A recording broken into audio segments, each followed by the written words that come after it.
చంద్రముఖి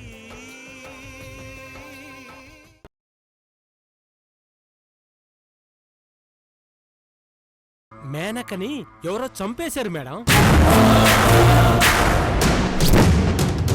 ఏంట్రా నువ్వు అనేది? మీ మీద ఒట్టు మేడం. చచ్చిపోయింది. నిజంగానే చచ్చిందా? కల్లారా చూసి మరీ చెప్తున్నాను మేడం.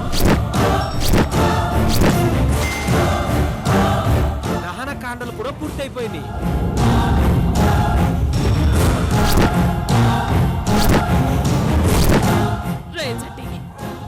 నువ్వు చెప్పిన ఈ మాటకి ఖరీదు కట్టలేనురా. చాలా చాలా శుభవార్త చెప్పావురా.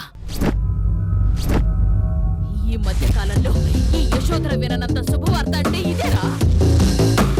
ఈ సంతోషాన్ని నేను నా కూతురుతో కలిసి పంచుకోవాలి. నేను నీకు మళ్ళీ ఫోన్ చేస్తానురా. అలాగే మేడం. జలజ, శుభవార్తల మీద శుభవార్తలు వస్తున్నాయి. ఏంటి మమ్మీ? ఈ యశోధర జీవితంలోకి ఎదురొచ్చిన ఆడది మేనక.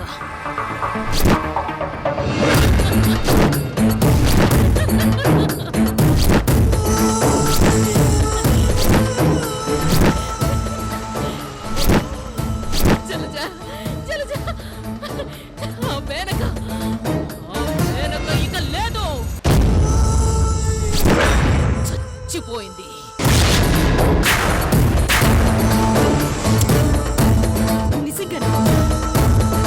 అవును, చంటి ఫోన్ చేసి చెప్పాడు. కానీ ఆ మేనకని నా చేతులతో కసి తీరా చంపాలనుకున్నాను. ఆ అవకాశం మాత్రం మిస్ అయింది. అవును మమ్మీ, కానీ మనకి అడ్డంగా, ముఖ్యంగా కార్తీక్కి నాకు అడ్డంగా ఉన్న మేనకు చచ్చిందంటే ఇక నాకు ఎదురేలేదు. నీకా జలజ, మనకి ఎదురు లేదు. ఆ మేనక ఆత్మశాంతి కోసం పార్టీ చేసుకుందామా?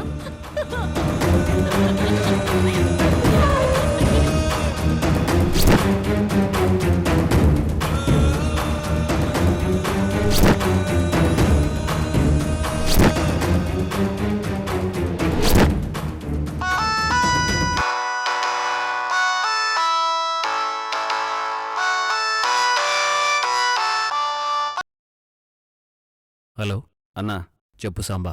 విరాట్ ఇంటికొచ్చాడు. తను నీ తమ్ముడిగా రాలేదు.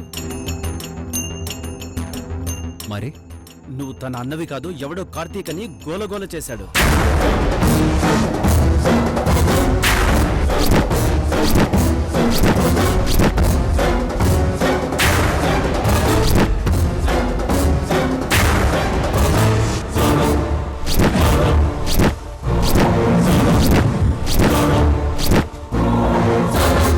అదన్నా జరిగింది.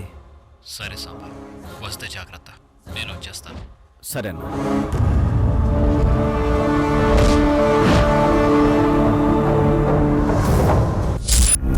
నా గురించి నాన్న దగ్గర ఇంట్లో అంతా తెలిసినట్టు విరాట్ మాట్లాడాడంటే నేను కార్తిక్ అని వాడికి ఎలా తెలిసింది?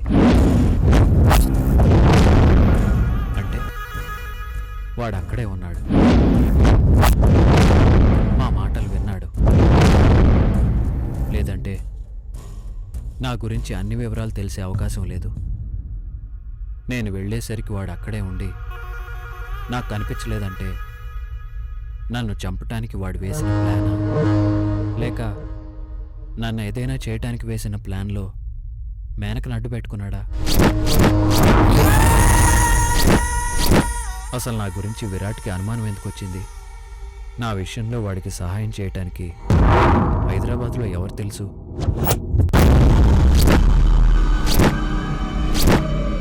ఎటువైపు నుంచి చూసినా విరాట్కి నేను శంకర్ సూర్యాని కాదు, కార్తిక్ని అని అనుమానం వచ్చే అవకాశం లేదు.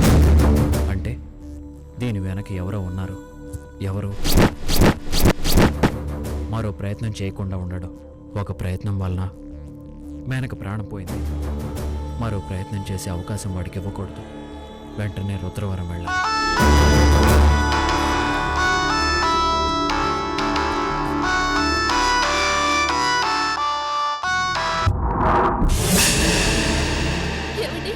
వస్తా ఏమైంది? ఇక్కడ ఏదేదో జరుగుతోందండి. నాకు అసలేం అర్థం కావడం లేదు. ఏం జరిగింది? విరాట్ ఇక్కడికి వచ్చి ఏదేదో మాట్లాడుతున్నాడు. మీరు శంకర్ సూర్య కాదంటున్నాడు. ఎవరు కార్తీక్ అంటున్నాడు. మీ స్థానంలో ఎవరో వచ్చి నటిస్తున్నారు అంటున్నాడు. తన మాటలు వింటుంటే నాకేం అర్థం కావడం లేదు, కానీ చాలా భయం వేస్తోందండి. మీ గురించి మాకు కొత్త వ్యక్తి అని చెప్తుంటే ఆ మాటలు వినడానికి చాలా నరకంగా అనిపిస్తోందండి. నాకు మిమ్మల్ని వెంటనే చూడాలనిపిస్తోంది. మీరెక్కడున్నా సరే వెంటనే బయలుదేరండి. వాడి మాటలు నువ్వు పట్టించుకోకు. నేను వస్తున్నాను కదా, నువ్వు ఏడోకు. త్వరగా వచ్చేయండి, లేదంటే విరాట్ మళ్ళీ వచ్చి ఏం చెప్తాడో అని నాకు చాలా భయంగా ఉంది.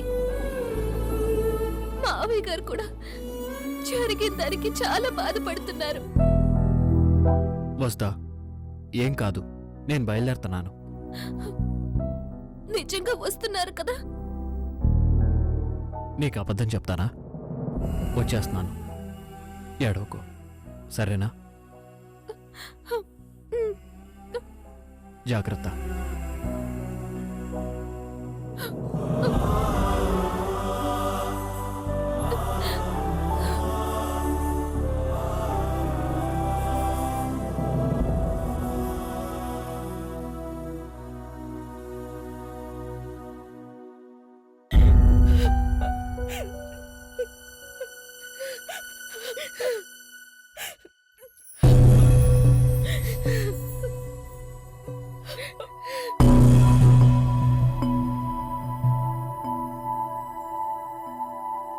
అమ్మా,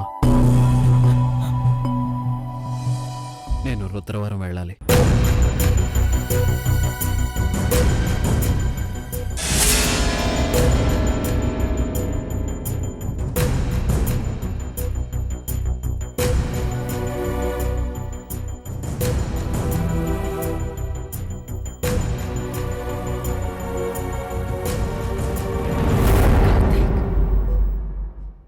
ఏం మాట్లాడుతున్నావో అర్థం అవుతుందా?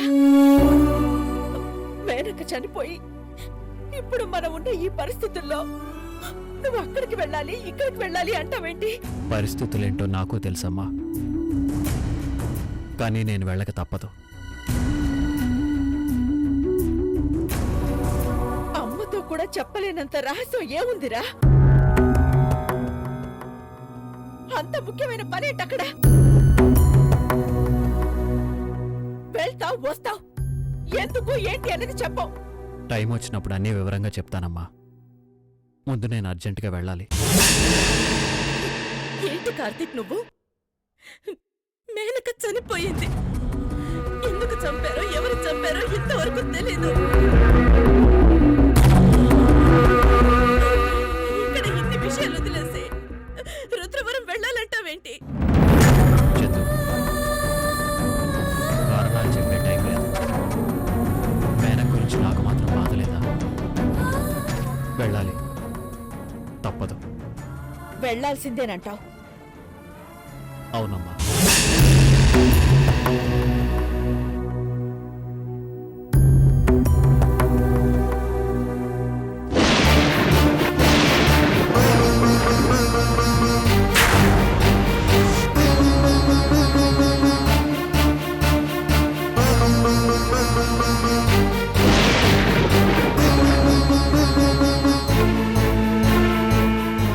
ఇప్పుడు నువ్వు వెళ్తే నా మీద ఉంటే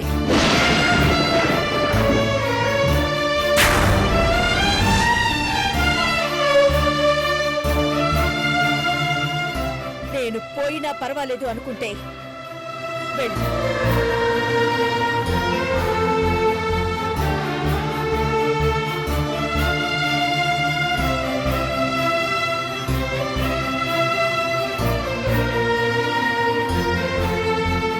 అక్కడ వసుధ ఎదురు చూస్తూ ఉంటుంది. అమ్మేంటి ఇలా చేసింది? ఒక్క మాటతో నా కాళ్ళు చేతులు కట్టేసింది.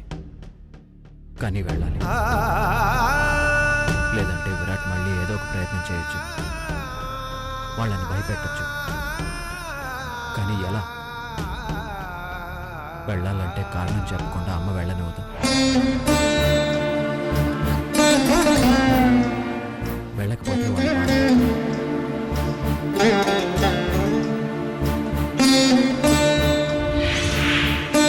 అమ్మకి అబద్ధం చెప్పలేదు.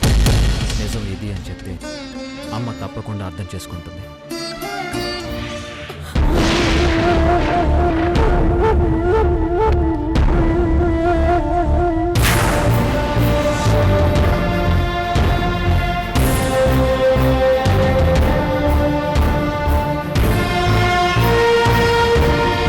అమ్మా, నేను రుద్రవరం వెళ్ళి తీరాలి.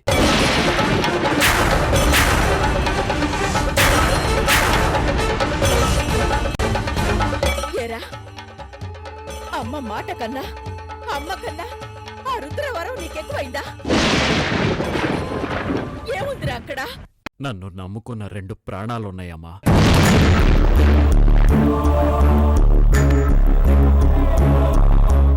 అవునమ్మా, ఇంతకాలం నేను నీ దగ్గర ఒక నిజాన్ని దాచాను.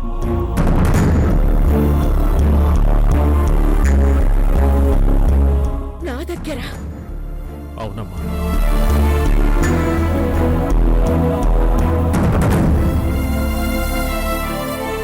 ఇంతకాలం నా బిడ్డ నా దగ్గర ఏ విషయం దాచడు, నాకు తెలియకుండా ఏ పని చేయడు అనుకునేదాన్ని. దాచాను అన్న ఒక్క మాటతో నా నమ్మకాన్ని చంపేశావు కదరా. నిన్ను బాధ పెట్టాలని కాదమ్మా, నువ్విలా బాధపడకూడదని దాచాను. నువ్వెంత సర్ది చెప్పినా నా మనసు సమాధాన పడదు. నేను చెప్పేది వినమ్మా.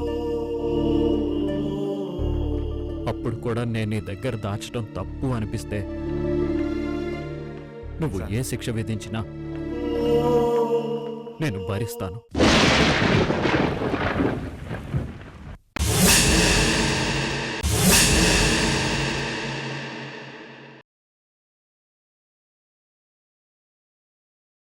ఇంతకాలం ఎవరికీ చెప్పకుండా, ఆఖరికి నీకు కూడా తెలియకుండా పదే పదే రుద్రవరం ఎందుకు వెళ్తున్నానో చెప్తానమ్మా.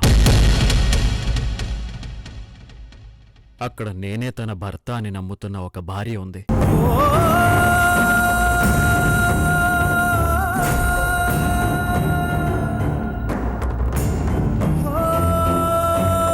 నా కోసం ఎదురు చూసే ఒక తండ్రి ఉన్నాడు.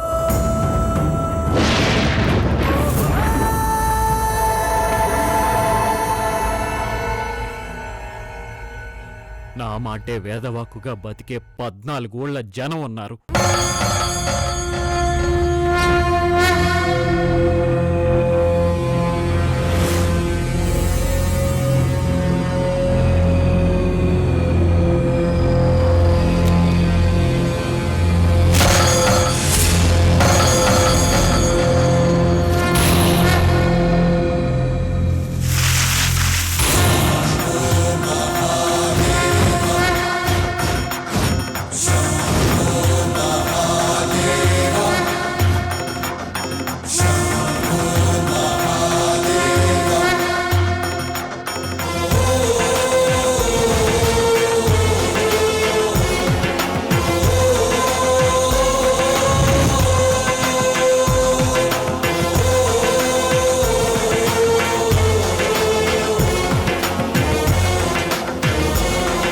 శంకర్ బాబు తిరిగొస్తే నన్ను నీకు బలిచ్చుకుంటానని మాటిచ్చానమ్మా.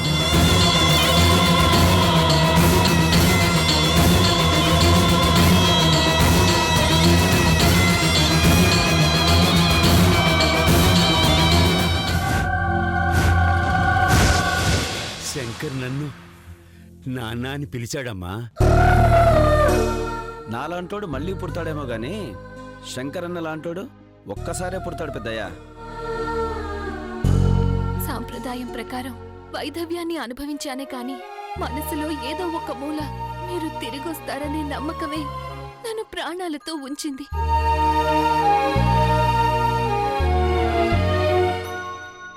ఆ ఇద్దరి కోసం, ఆ జనం కోసం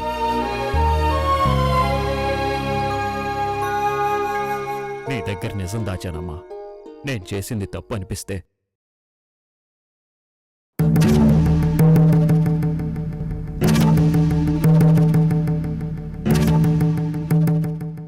నన్ను క్షమించమ్మా.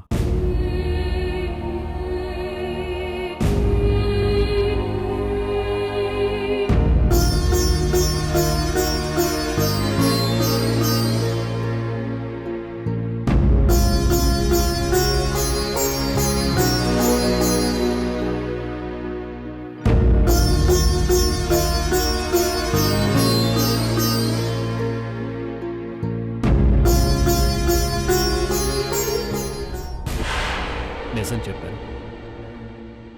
అది తప్పని నీకు అనిపిస్తే నేను మళ్ళీ ఆ ఊరి మొహం చూడను. వెళ్ళమన్నా వద్దన్నా నిర్ణయం నీదే. నిన్ను కాదని నేనేమీ చేయనమ్మా, చేయలేను కూడా. నా దగ్గర నిజం దాచాను అన్న మాటకి ఒక్క క్షణం బాధపడ్డాను. కానీ కారణం ఇది అని తెలిసాక నిన్ను చూస్తే గర్వంగా ఉందిరా. మన కోసం మనం ఎప్పుడూ బ్రతుకుతాం, అది బ్రతకడమే. కాని నలుగురి కోసం బ్రతకడమే అదే జీవితం. అదే బ్రతుక్కి విలువైన అర్థం. నిజంగా నువ్వెందుకు వెళ్తున్నావో అర్థం కాక అందరం బాధపడ్డ మాట నిజం. కానీ ఆ ఇద్దరిని బతికించటానికి నిన్ను నువ్వు త్యాగం చేసుకుంటున్నావు చూడు. మేము వయసులో ఎదిగాం, నాకన్నా నువ్వు చాలా ఎత్తులో ఉన్నావు కార్తీక్.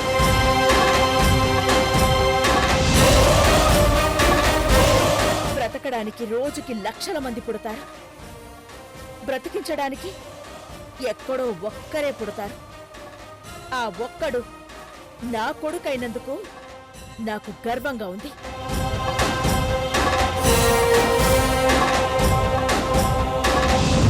మనస్ఫూర్తిగా చెప్తున్నాను, వెళ్ళరా, వెళ్ళు.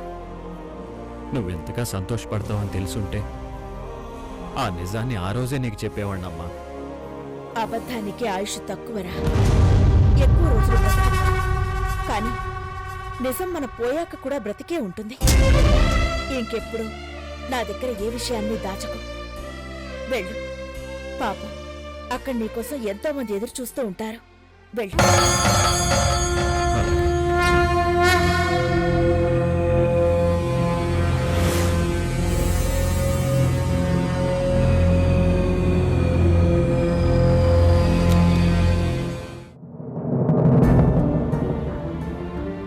కార్తీక్,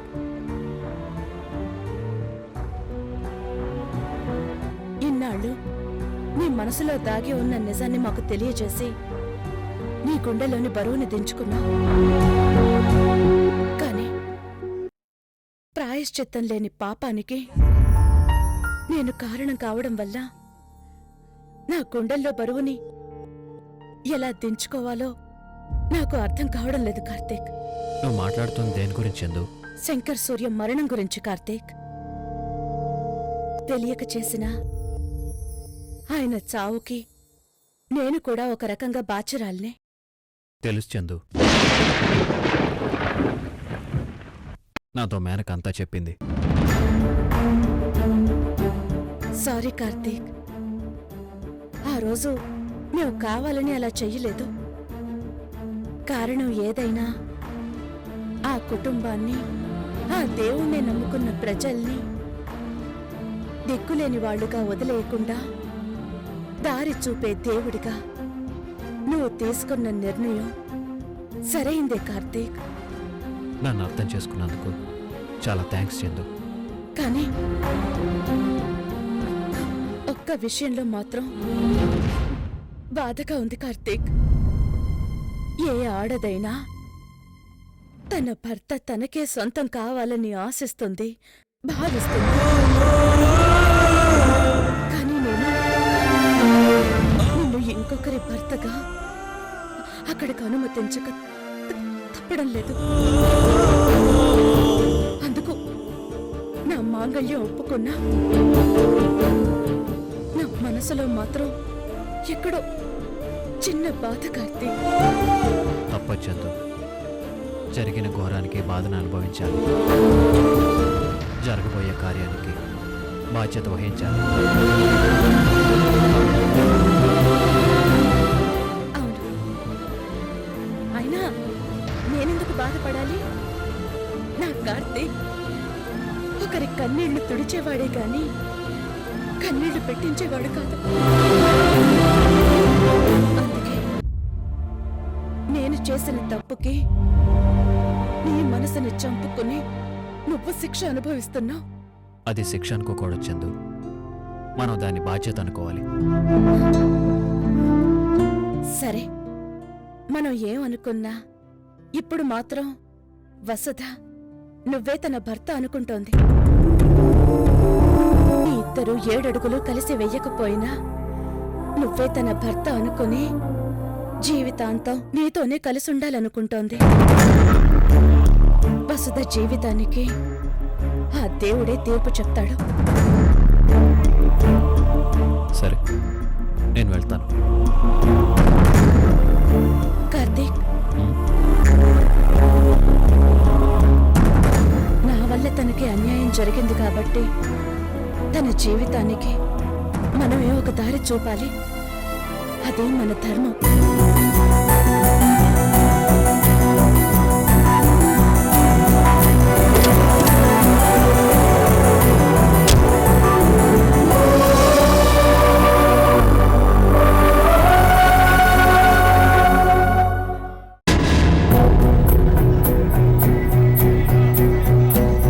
నిన్ను నీ ఊరిని ఉద్ధరిస్తున్నాడు అనుకుంటున్నావే?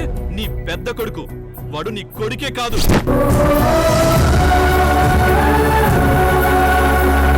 నీ కొడుకు రూపంలో ఉన్న కార్తీక్. అన్నయ్య చనిపోయాడు నాన్న.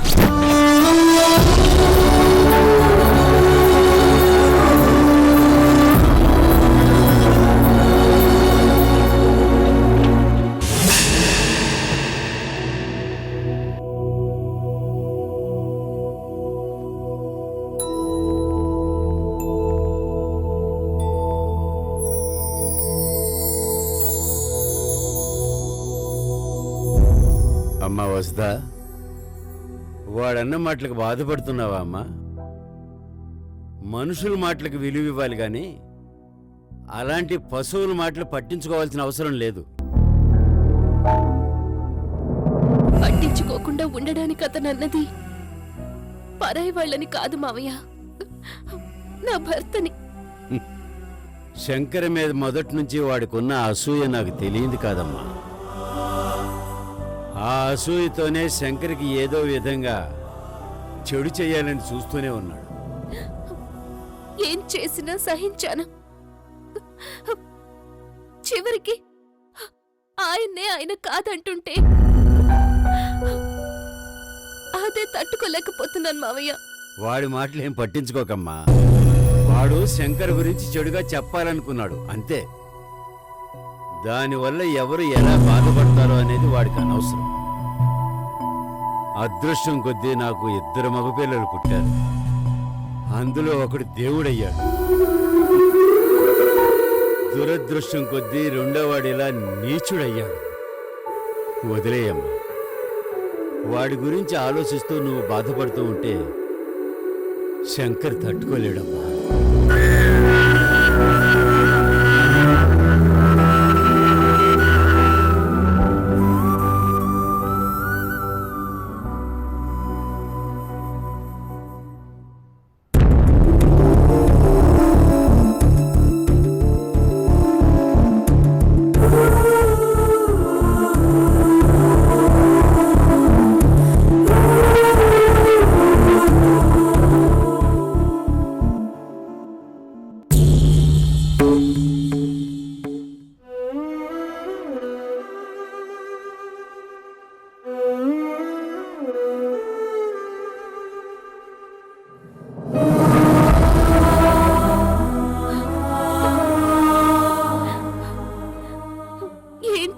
అందరికీ నరకం. మీరు దూరంగా ఉంటున్నారు. మిమ్మల్ని దూరం చెయ్యాలని కొంతమంది చూస్తున్నారు. మీకోసం 14 మంది జనం ఉన్నారు. కానీ నాకెవరున్నారు?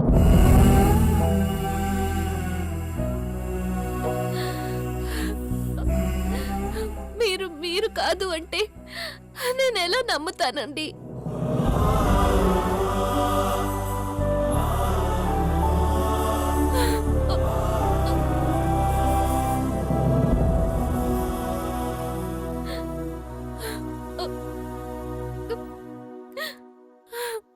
అక్కా,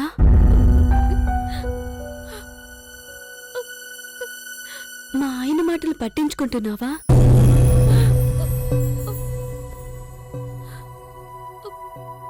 అందరికీ శంకర్ బాబు అంటే ప్రాణం.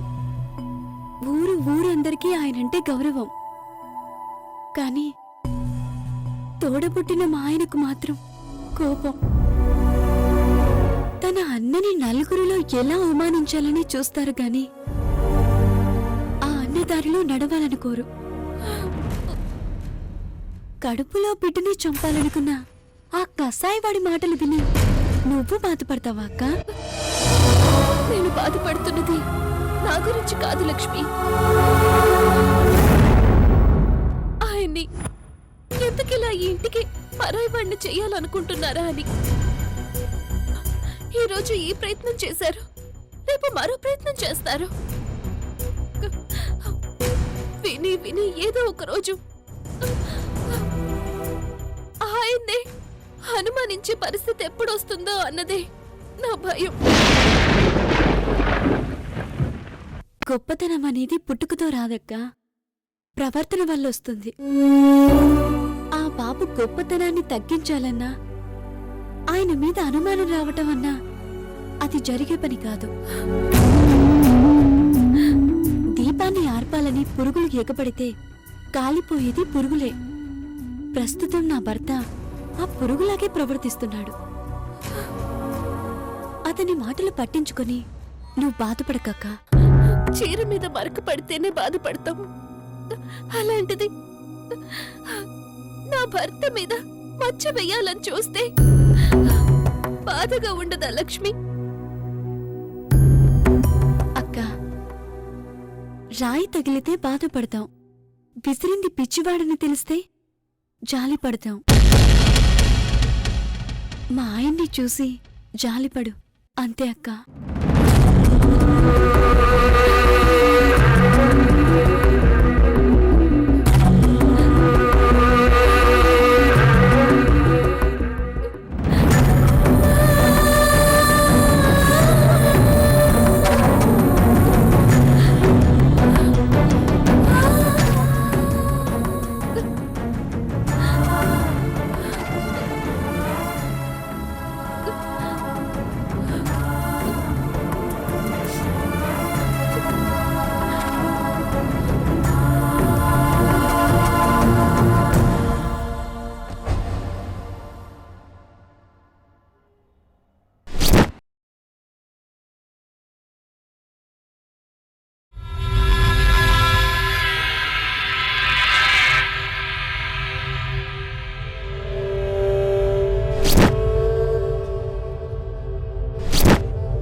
అలజడి ఏమైనా వినిపిస్తాండదా? ఆ కార్తీక్ గాండి ఎవరైనా తరుముకొస్తా ఉండారా? కాపేసి కూర్చున్నావక్క, కనుచూపు మేరలో అలిగిడే కనపడట్లే. ఏమైందత్త? ఏమవుతాది? ఏమి కాలా?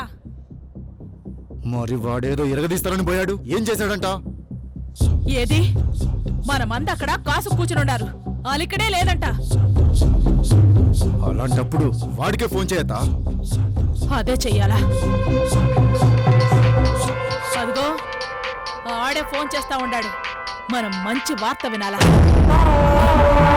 చెప్పపి, తరిమి కొడుతున్నారా కార్తీక్ గాని? తరిమినారా ఊరు నుంచి? ఏంది చప్పుడేది? నాకు చప్పుడే వినబడట్లా. నేను అనుకున్నది జరగలేదు.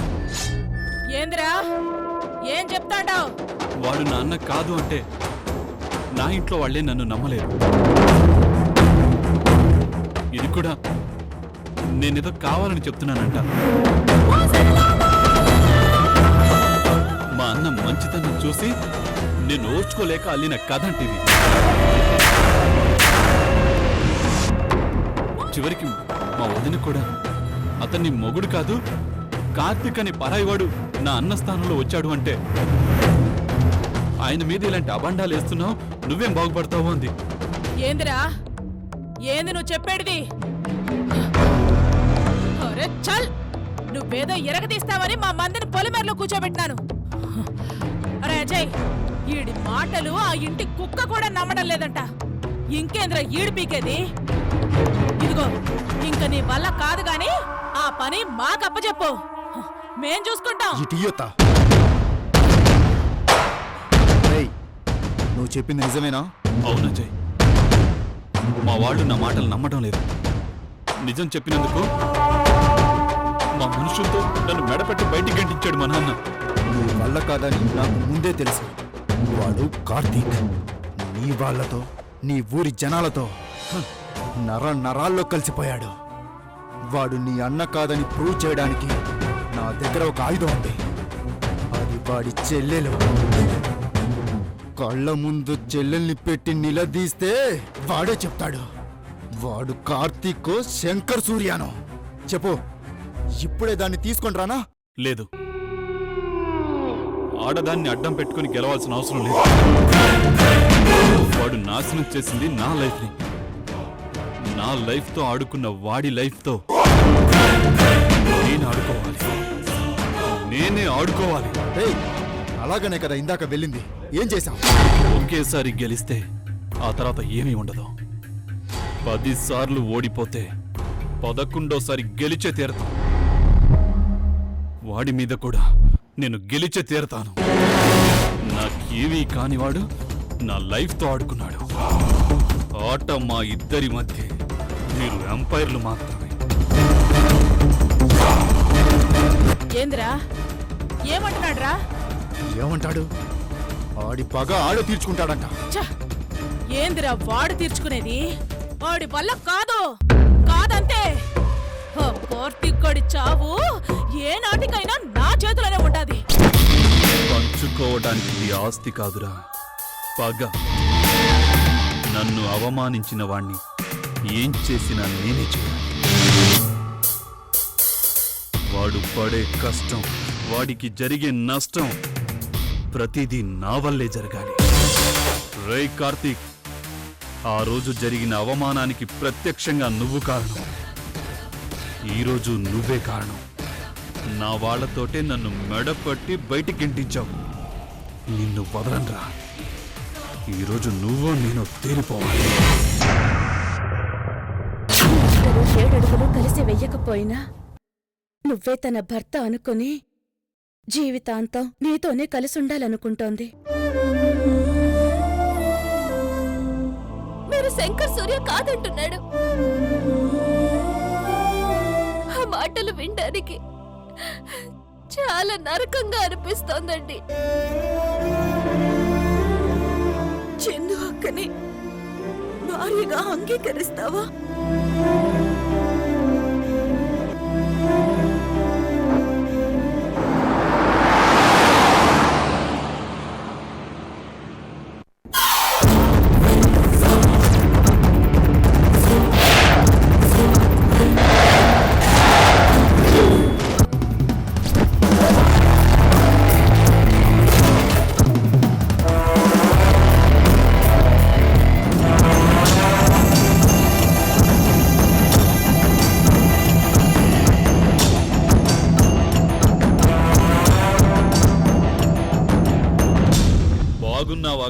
కార్తీక్ అలియాస్ శంకర్ సూర్య. కార్తీక్ ఎవరు?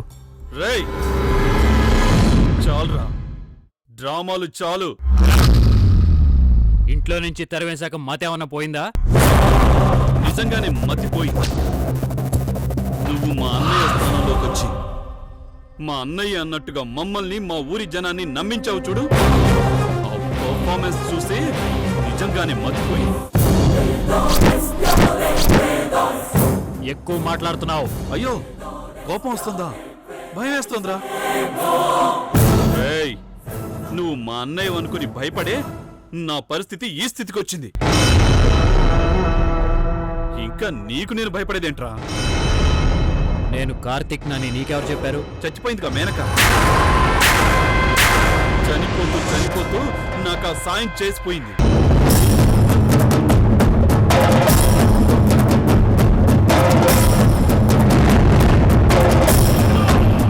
నీకు ప్రమాదం అంటే అక్కడికి వచ్చాను, కానీ నువ్వు అక్కడ లేవు. ఉన్నాను తెర వెనుక. నాకంతా తెలిసిపోయిందిరా. నువ్వు కార్తీక్వే.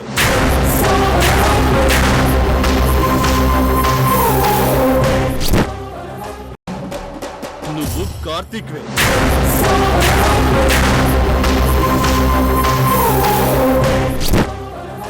అవునరా, కార్తీక్నే. అయితే ఏంటి? నీకేం హక్కుందని నా లైఫ్తో ఆడుకున్నావు.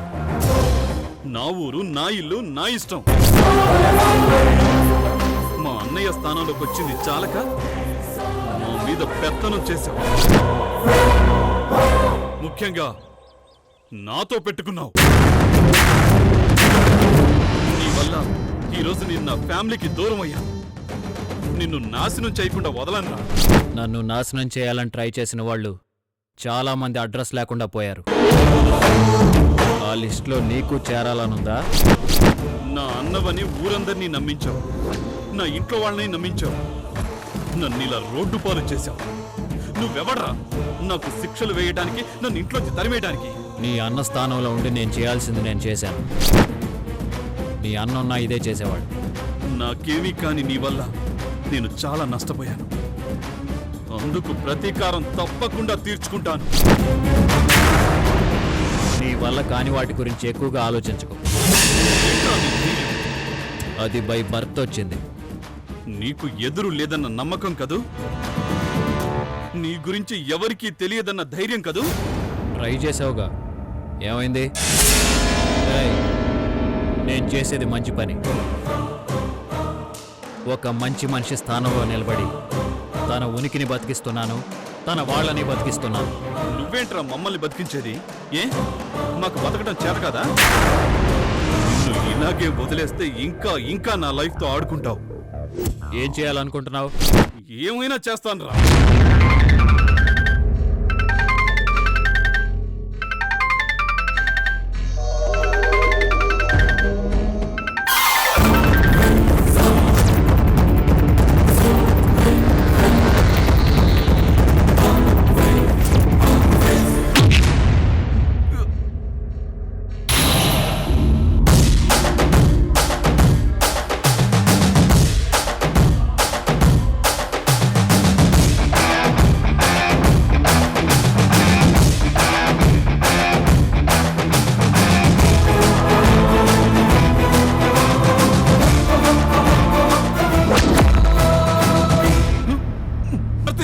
నన్ను వదులు.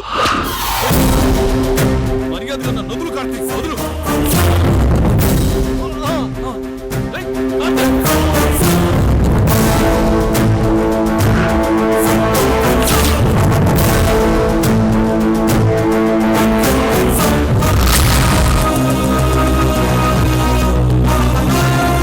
నన్ను ఎక్కడికి తీసుకెళ్తున్నావు? ఏయ్, వదలరా. ఏయ్, కార్తీక్.